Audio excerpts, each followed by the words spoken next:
Hello and welcome to the Gamers Table. Finally, special end of the year episode. We're going to answer email and video questions for you, and we're going to take the month of January off and start the next season, which will be season 5 at the start of February, and hopefully we'll be able to go without missing a week, without get that chance to build up. So if you've got a game into us and you're looking for it, probably coming really soon because we're going to be doing a lot of shows in January to get everything a little bit in advance so there won't be the big gap. Because, life. Questions for the Gamers Table. Okay, Craig, I know you are a very big fan of Arkham Horror, and I want to know what your thoughts and feelings were about the new Eldritch Horror coming out. Would it be a game that replaces Arkham Horror, or do you think it's going to be a game that you will keep, as well as just want to get some feedback there? Does it replace Arkham Horror? No. And is it going to replace Arkham Horror? No. It's a nice game. It has some really interesting mechanics that would really have worked well in Arkham Horror. Like when there is a clue token, you don't just take the clue token. You get a clue token encounter, and if you pass it, you get the clue token. Otherwise, the clue token moves somewhere else, which I think is neater rather than you just go to that location and you get the clue token without having to do anything. But that would make Arkham Horror take even longer. Yeah.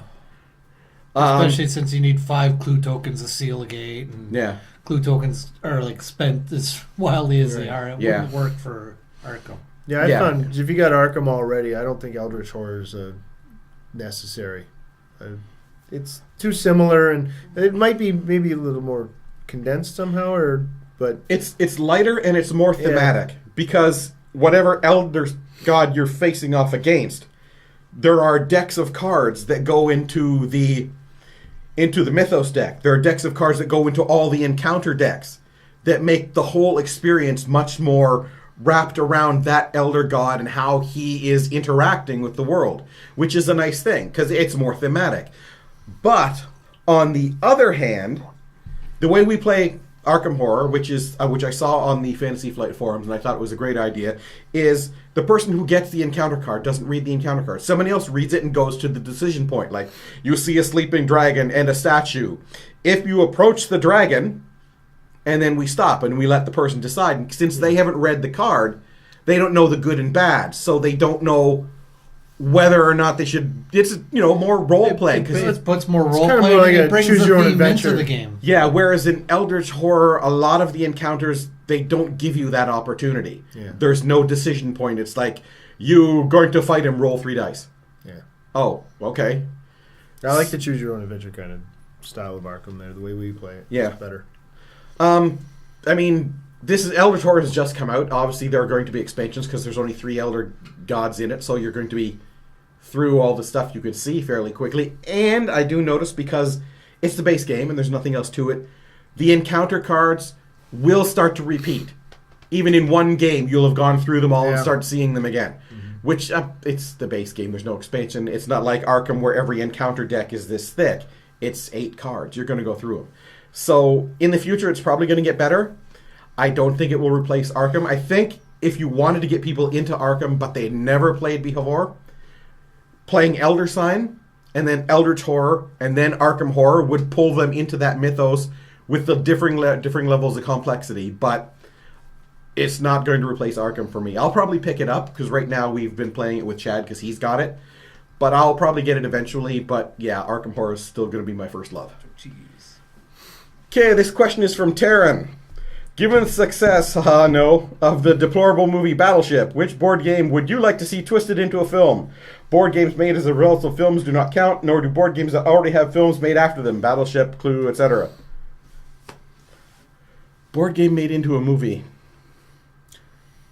Arkham Horror. Ice Scavengers.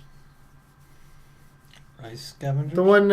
Arctic Scavengers. Okay, yeah, that would... Ice that's Scavengers. Arctic Scavengers. post-apocalyptic in the Yeah. Arctic, trying to survive sort of thing. That would be kind of... Yeah, that would be kind of cool. See, yeah, I had a good one. Pantheon. My other suggestion was Cinque Terre. I was like, no, that's not going to work. Grocers. Oh, the Farmers. Yeah, I know what it's about. I don't see it making an exciting movie. Which? Pantheon. Well, it could be exciting. Yeah, I guess, but it would be one of those. Yeah, they took the name, and the movie has nothing to do with the board game. Or pretty much any Euro would be a bland movie, and it's all about. Okay, Fury of Dracula would make a good movie. That would be cool with Dracula Sure. running around, the hunters chasing him, and Yeah, conflict back and forth. Well, didn't they do Bram Stoker's already? Well, Okay, yeah, but that was crap. It was okay. But yeah. Are you playing video games at the moment, and which video games are you playing? Also, which video game would you like to see transferred into a board game? Or, which film would you like to see transferred into a board game? Okay, Barry, that's 3 questions in one. No fair. First of all, yes, we all do play video games. Yeah. On the PS3 right now, we're all hugely into Grand Theft Auto 4. 5. The one Give with it the online. times, man. I like Nico Bellic. What can I say? Yeah, it's a good. On Android, lately I've been playing a program. It's called Jigsaroid, which will take any picture you have and turn it into a jigsaw puzzle. Yeah. Which Sounds neat. it is kind of neat because you can actually choose the size of the pieces, so you can make the puzzle as difficult or not as you want. I basically good. set it to a size that it takes me about half an hour to do a picture. You'd want a tablet for something like that. You could Yeah. play it on a smartphone. You could, but it Well, would be a lot wouldn't less pieces. Yeah, it wouldn't be so good. Okay, so those are the main ones that I'm playing right now. Yeah, Grand Theft Auto 5 here, just like since it came out, at least the last 3 weeks or so, we've been just playing it nonstop. I love it, especially the online. I haven't really gotten into the story mode or anything like that much lately, but yeah, we've been playing the online constantly. And as far as movies or something translated into a board game, oh boy. Movie or video game translated. I know there's Let me- enough Star Wars Hey, and slow Star down, Trek slow down. already. Yeah. All right. You Like slow Chris, it. You like speed Chris up. Andrew Speed up. part Speed 1. up. Well, you're like going to answer all of his questions in a row. No, Slow down. Yeah. gave my answer. You can give your Okay. answer now. Well, I played the Grand Theft Auto 5. I kind of got pressured into buying it with playing it with these guys, but it's more of a social thing, hanging out online and having fun with Craig and Ken and Chad, some other, and my buddy at work actually plays it as well. So it's more of a social thing, get together, have fun, run around Los Santos, and Oh yeah. By the way, Havoc. our crew is the gamers table. wow, that's pretty original. Yeah. But yeah, and between that and then I played the odd Magic 2014 on the PlayStation as well. Beyond that, I play some Brett Spielwelt on the computer as well. And we'll be hearing more about Magic in your next Magic the Gathering show when you do like an unboxing or something. Yeah, come February, looking at when the new expansion comes out, I'll buy a booster box and open it up in front of the camera and see what we get, or I get. Okay, so it was video game or movie translated into Yeah, a I'm board gonna game. have to think about that one. I know Star Wars and Star Trek's already well, done with everything. As a game designer, I am working on translating the TV show Supernatural into a board game. I've actually got There's it pretty one. much done. That would be cool. It's actually kind of neat because it's a Clue variant, only there's a whole bunch of cards, just like Clue A, Clue B sort of thing, and you look up in this book of 40-something monsters based on what clue combination, what monster it could be, and as you go through, you get more clues as to what monster it is. The longer you wait, the tougher the monster is, so you need to fight it as fast as possible. right. It's kind of a neat idea, so don't steal it. But for movies and stuff, not really. I can't. Yeah, all my favorites are pretty much already done already. So Yeah, I I mean, don't know. I don't know if a trying movie to think translated about what I quickly into a watched. board game or a video game into a board game. think of what I'm like TV shows and stuff. Even that I'm watching, like One they've Sleeping already done, Elder Sign. They did an awesome job making Elder Sign for iPad and the Android tablets, and I do play that as well. Yeah, for me, I'm trying to think of a movie or a game that I played that would actually make sense as a board game. Like some of the mechanics that go into it, like going way back. This might be dating myself, but Spy versus Spy was a fun game to play. I don't know how well it would work as a board game setting. I'm sure you could work some mechanics to make it play kind of like the video game did, but That'd be It's more hard like to a say. more like a kind of a take that card game though. Yeah, I was thinking of kind of a card game too, or something maybe. But like beyond that, unless I could think of mechanics that would work with the game, work Ooh, with the I know. idea. They should make that movie Battleship into a board game.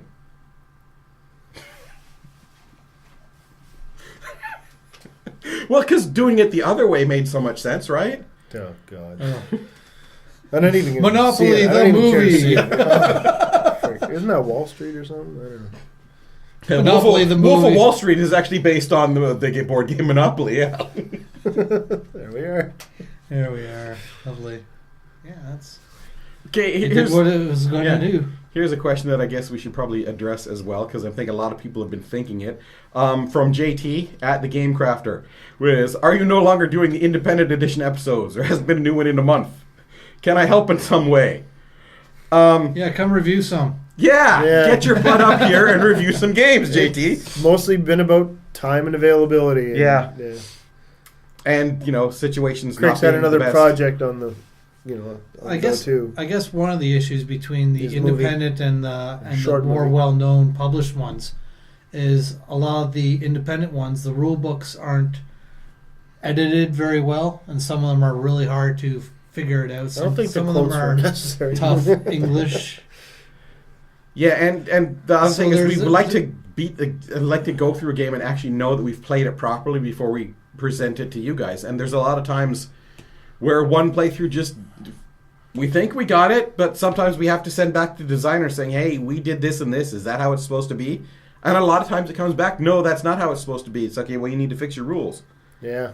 Because as I've said many, many times, and as Chris was pointing out right there, the rules are your game. If the rules don't work, your game doesn't work. And It's if we're not gonna get a struggling high with it, score at all. people who aren't board game fanatics are not going to be able to get how to play your game. A lot of the stuff we could figure out because it makes sense. It would be like this, Well, I but thought we figured it. a Like lot you of the said, get back times- to the author, and it's like, no, that's Yeah. not how it goes. or a lot of times we go through the rules and we're playing it, and all these questions arise. How's that work? How's that work? How's that interact with that? And we don't know. We just kind of make the decision on the fly and play it like that. And I don't know that it's intended to be played like that, but I mean, you do what you got. Do what Yeah. you can with what you got. So, recently, just to get you an idea of what's going on, Daredevils and Company, Whales, Seekers Treasure Hunt, I think that's the name of it, Tears of Existence, what's some other ones, indies that you guys can think of? Zerpang? That we reviewed. No, that we've played, Oh, that they've we're got in it the there process played. of working on. There's I can't 5 just remember off all the top of titles. my head that we played. Oh, yeah. What's that one? The war game one. You're From asking. Sergeant Doghair. Look at him. I am I looking don't at him. remember Okay. titles. Yeah. The one where you had to take the 4 objectives and then the center objective. We Yeah. played it. We have played it. I can't remember the title right now. We've played a lot of the indie games that have come into us, but until we're sure about it, we can't review it. And then it has to be recent enough that we've played it that we still remember the game well enough to be able to do the review. Otherwise, we've got to Okay. play it again. Well, not just Mainly me. for Ken. Not Yeah. just me. No, it's not just you. Usually, Sometimes when we one all- person reads the rule book, we tend to get it wrong, and the next time we play, it's like, well, the rest of it didn't read the rule book, so we're not going to remember it all. So we yes, play we are so many of them. We too. are still doing them, like I said at the top of this episode. This is our end of the year episode, and we'll be taking January off and starting up season 5 in February. So I can tell you right now, there are 3 episodes finished sitting, but they're going to wait until February because we want to get a backlog so we won't have this big gap again in case we have time issues. We'll have all of January to shoot a bunch of episodes, and then I'll have lots of time to edit episodes and get a release schedule up. And I can post on the website letting you guys know sort of what games are coming out when, so you can know to look for it. But do remember, if you don't see it on the Gamers Table website, go to YouTube, the FBN Dude user, and check there, because sometimes the website doesn't get updated, but the shows have still been going up. Like there was a show just a couple weeks ago, a game show has gone up. They are still coming out at a slower rate, but the website hasn't been updated since September. Yeah, I usually Subscribe. go right to YouTube to check. I don't Yeah, check subscribe anywhere to- else. Subscribe to the YouTube channel. Or follow me on Twitter, or join my circles in Google, because all of those get hit when the episode goes up. All of those 3 get notifications that a new episode has come up. So if you really want to be on top of it, do one of those, and you'll know right away when one shows. Okay, Craig, you're a games designer. Now, your game Lunar Markets What made you want to create your own board game? What does your board game do that other board games on the market do not do? Lunar Markets is a huge, long process. There was way back in the old days of VIC-20 computing, I had a book of games that you would have to type in, and one of them was sort of a market simulation moon thing, loosely the idea for Lunar Markets there. And I played that, and I liked it. And so then later on, I made a version that was on bulletin board systems, actually sold a few copies to other people, and it ran for a while, and everybody would get on. You'd compete with whoever and buy and stuff. That was sort of Continental Battles was the game that we had played online, and I thought, I could do something kind of like that but different. And then it came to making the board game, and it was really weird because I made the board game and started looking for some way to publish it the same month that the Game Crafter started business. So it was really serendipitous there that happened. What it does that other games don't do, well, it doesn't sell, so other games aren't like that. It has a market that reacts to the players, and it's very much like real world in that it's very harsh, and if you make mistakes, you sort of screw your company over pretty badly. It's very much not a light game. As Chris has called it in more than one occasion, it's very much a brain burner, because by the time you're done, you've done a lot of math and a lot of thinking. It's not for everybody, that's for sure. Which is why I only gave it a 7 when we reviewed it all those years ago. It's one of those games that when you're playing it, a lot of people are doing really bad, and you almost think, why don't we just play with a dummy player just to see how it is? Just give them the starting cash and have them do absolutely nothing throughout the entire game and see if they can win. Well, they'd have money left, but because it's based on victory points, they wouldn't have done anything to get any victory points. Yeah. True. Yeah. But Before, as far as money in the original goes, incarnation, when it was just who had the most money at the end, they probably would win because most people end up with not as much money as they started with. But you do have a lot of properties and stuff. There's like value there. You just don't have actual cash money. If you total up all the assets based on what everything was worth at the end of the game in the market, you'd have a lot more. Yeah. How many more board games have you got turning over in your head? I'm going to jump on this one before you, just because I have board games go through my head all the time. I sometimes dream about playing board games, and a lot of them seem fun. I wake up, and then I'm not going to do that. For me, I'm an idea guy. I have lots of ideas. Like, if you bring a board game to the table, I'll think of some ideas that'll make it better. But as far as going through the stuff of actually making the pieces, writing down the rules, I don't want to bother with that. Too much work. Let's see. Sorcerer's Challenge, Magic multi-skill role-playing system, Filmmaker, Monster Hunter, Dino Hunter. We could go on, Barry, and those are ones that are all in finishing stages of development. Well, Sorcerer's Challenge has been around for years. That just needs like another printing. So then maybe, I don't know, maybe the Game Crafter or something finally set up a version of it. But because you have the one printed copy, right? I think so. Somewhere, yeah, you've got one somewhere. Because it was originally made up as a tarot deck, and there were no rules on the cards. There was a book with the rules. And the table rule was you could not look at the rules and look up your cards on your turn. So if somebody got a really good card, they go, what's this card do? What's this card do? Everybody, I'm done. Put your book down. That's one of those house rules that's kind of followed through at every game we play. It's like, it's your turn. No, put the rule book down. Take your turn. Stop holding the game up. Yeah, well, if we'd all take the time to actually read the rule books and not just one person explain it to us, we wouldn't have to have that rule. If we knew how to play the damn game. Yeah, it's like, well, I gotta look that Pish up. posh. It's better for fun to learn it. And, remember those 5 times we played that game? We've been doing it every wrong. single time. Love letter. This is not a question so much, but this is up, and it's coming up in February this year. And because we reviewed the original game, I thought I would mention this little bit. This is from Chuck at... What company does he work for again? Hi, Chuck. I know you hate me now. Mayfair Games. Okay, this is from Chuck at Mayfair Games. A little update. Lords of Vegas, Up, is an expansion that allows you to put... Up. tower stuff Oh. on top of your existing to build your stuff Oh, up neat. instead of just spreading out. That sounds So neat. there's some new mechanics for Lords of Vegas. It allows you to play with 5 or 6 players, and allows you to increase the size of your hotels by building up as well as out. And so the taller hotels are more prestigious to get more victory points. So that's the addition to that. 12 dice for each of the 2 new colors, 10 new player markers each, and a scoring chip. Another pack of money. I'm hoping for Dean Martin. You have a good weekend and play some more games. And if I do take the mickey out of you, it is in jest, because you guys do a good job. And your dinosaur t-shirt rocks, Craig. Okay. Thanks for watching this episode of the Gamers Table.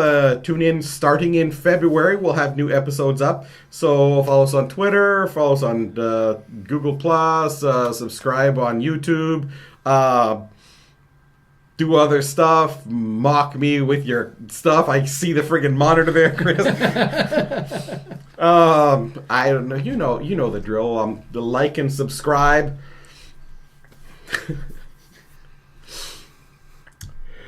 And you wonder why more videos haven't come out. Watch the other shows too, and we'll see you in the new year. We're bored.